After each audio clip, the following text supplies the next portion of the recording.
And let's bring in the Rewind Factboard 2.0, which comes to my left, right?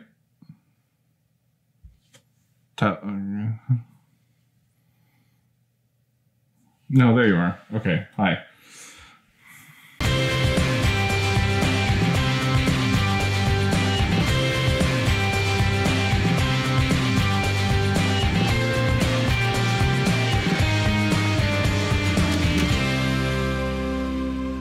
Oh, we have to rewind with bschwitty because if you're going to build a time machine into a car, why not do it with some style? Today is a continuation from last week's episode where I looked back and looked at my first episode on wine faults, wine flaws, whatever you want to call them. I call them both interchangeably, apparently. And instead of rehashing a bunch of things that I've already said, just so I can build on the two that I'm going to talk about today, we looked back and watched it together. And today we're going to focus on two that are popping up more frequently in the past, I guess, 2 decades or so, and mostly due to environmental conditions. So join me here at camera 2 as we bring in the Rewind Factboard 2.0 so that we may do wine faults part. The first one that I'm pretty sure young bschwitty didn't want to include because he had a terrible time pronouncing it back then was Brettanomyces bruxellensis, which is commonly referred to as Brett. Are you even listening? So Brettanomyces is a spoilage yeast that produces off flavors in wine, generally smelling of barnyard or a sweaty saddle.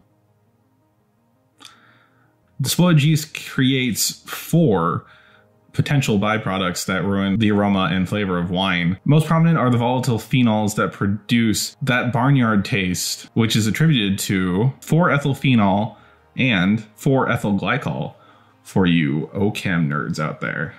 The other 3 potential byproducts are esterases, volatile fatty acids, and tetrahydropyridines.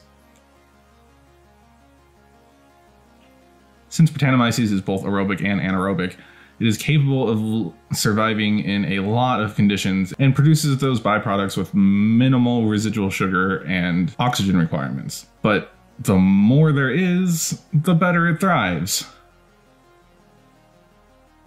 Shut up.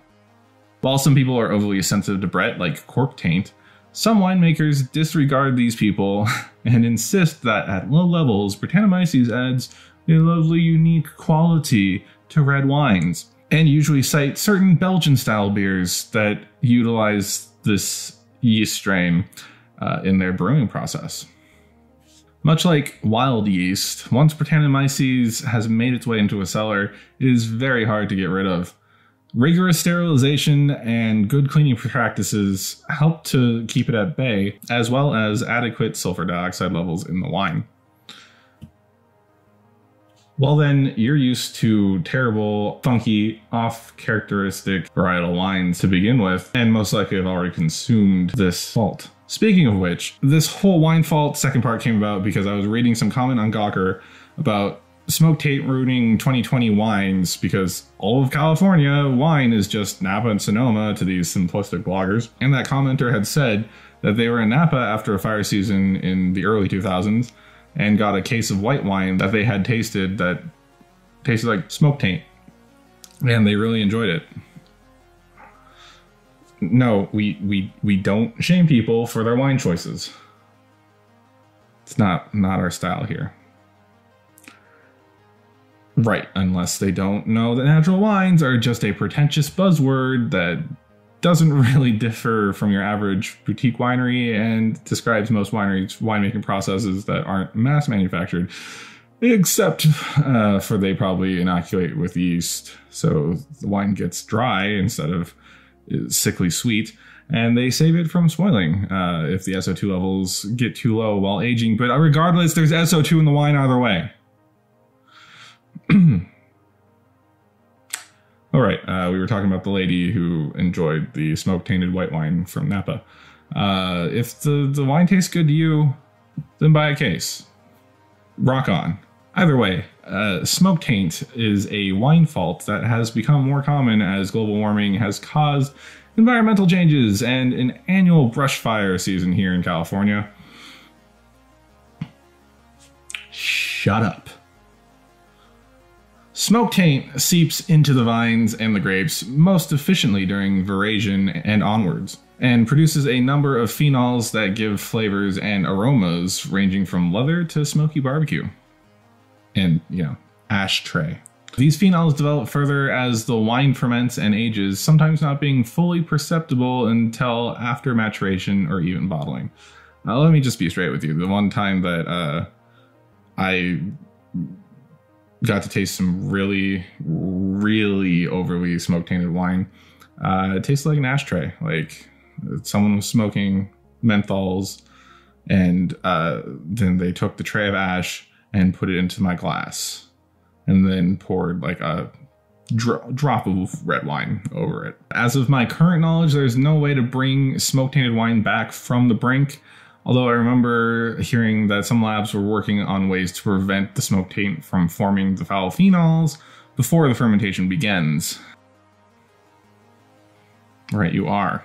That being said, like Brettanomyces, in low amounts, some winemakers believe that smoke taint brings an additional quality to red wine that they think some consumers will enjoy, although they're not out in their fields intentionally setting fires. So take what you will from this episode, whether you like these wine faults or not, because as long as you are informed and you like what you're tasting, you won't buy a wine that you or I would consider a huge number. Thank you, Rewind Factboard 2.0. And thank you for sticking with me today as we go through 2 more wine faults to add to our wine fault informational episodes. Let me know if you've ever tasted smoke-tainted wine or wine with Brettanomyces in it in the comments below. Remember, you can find me here on YouTube by going to rewindshow.com. Hit the subscribe button while you're there. If you haven't already, I appreciate it. It really helps me out in the algorithm. And, leave me a like, share with your friends, smash the bell icon to get notified when new episodes come out every Monday, Wednesday, and Friday. And if you're more of an Instagrammer, I'm also on Instagram at Rewind Show, where these episodes get uploaded to IGTV. You can also find me on Twitter by going to @bschwitty. I tweet on occasion and hang out with my Kinja friends. So, this has been Rewind. My name is bschwitty, and I will catch you next time.